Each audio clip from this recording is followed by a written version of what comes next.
বন্ধুরা, তোমরা সবাই কেমন আছো? তো আশা করছি যে যেখান থেকে আমার ভিডিওটা দেখছো সবাই অনেক অনেক ভালো আছো।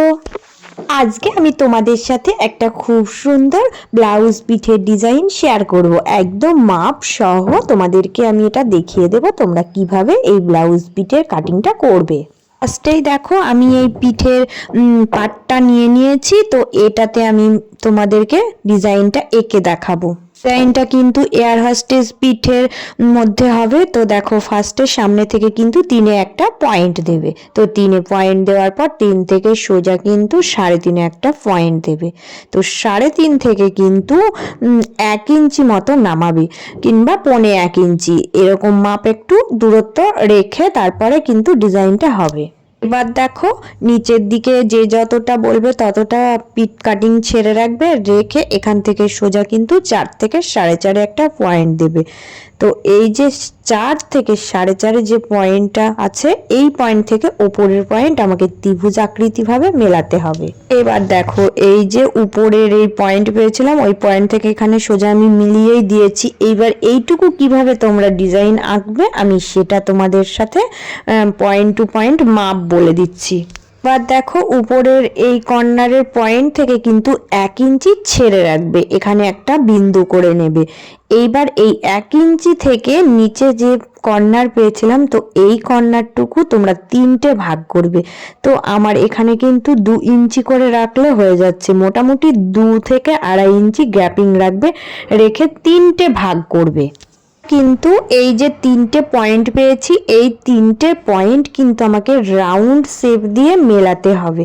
দেখো উপরের যে 1 ইঞ্চি ছেড়ে রেখেছিলাম, সেই 1 ইঞ্চিতে আমি কিন্তু কোনো কিছু করব না। এবার এই রাউন্ড থেকে মানে রাউন্ড শেপ করে এই পয়েন্ট থেকে ওই পয়েন্ট এইভাবে করে 3টেই কিন্তু আমি রাউন্ড শেপ দেব, তাহলে কিন্তু ডিজাইনটা একদম পারফেক্ট আসবে। এবার আমি সেম দাগে দাগে কিন্তু কেটে নেব, যেরকম ঢেউ খেলানো ডিজাইনটা করেছি সেম পয়েন্ট অনুযায়ী আমি কিন্তু কাটিংটা করে নেব। এই লাইলিনটা মেন ফেব্রিকের উপর বসিয়ে আমি কিন্তু সেম ভাবে কেটে নেব। তোমরা কিন্তু কেটে নিয়েও করতে পারো, আবার কেটে না নিয়েও তোমাদের যেটা সুবিধা হয় এটা বসিয়েও করতে পারো। তো আমি কেটে নিয়েই করছি।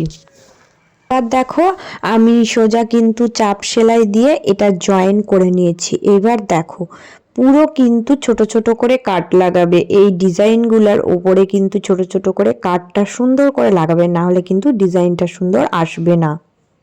এবার ডিজাইনটা কিন্তু মানে প্রত্যেকটা সোজা করে নিয়ে এই যে ঢেউ খেলানো করেছিলাম, তো ঢেউ খেলানো গুলো প্রতিটা সুন্দর করে করে কিন্তু নখের সাহায্যে মানে ডিজাইনটা বের করে নেবে। তারপরে দেখো যদি না হয় তো একটা ছোট কোনো জিনিস বা পেন নেবে, নিয়ে এই যে ডিজাইনগুলো সমান করে করে সোজা করে নেবে, তাহলে কিন্তু ডিজাইনটা সুন্দরভাবে তৈরি হবে। উপরের যে এয়ার হোস্টেস মতো কেটেছিলাম, তো এটাকে একটা পট্টি কেটে নেবে মাপ করে। তো পট্টি কেটে নিয়ে এই পট্টিটা জুড়ে দেবে, জুড়ে দিলে কিন্তু হয়ে গেল উপরের আর নিচের ডিজাইন তৈরি।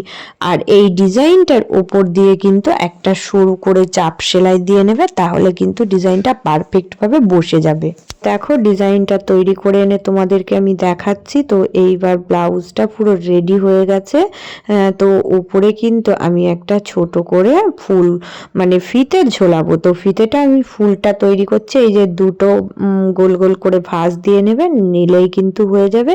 এবার ছুঁচা সুতো দিয়ে সেলাই করে আমি উপরে এখানে কিন্তু সেট করে দিচ্ছি, তাহলে কিন্তু আমার ডিজাইনটা হয়ে গেল।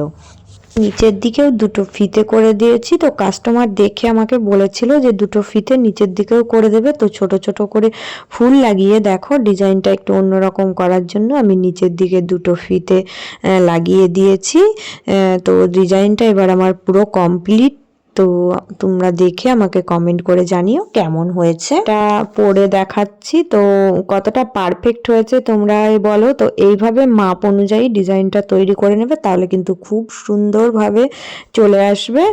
তো আরও নতুন নতুন ডিজাইন আমি তোমাদের সাথে শেয়ার করব। তো তোমরা সবাই অনেক অনেক ভালো থেকো, আর যারা নতুন বন্ধু তারা আমার চ্যানেলটা প্লিজ সাবস্ক্রাইব করে দিয়ে পাশে থেকো।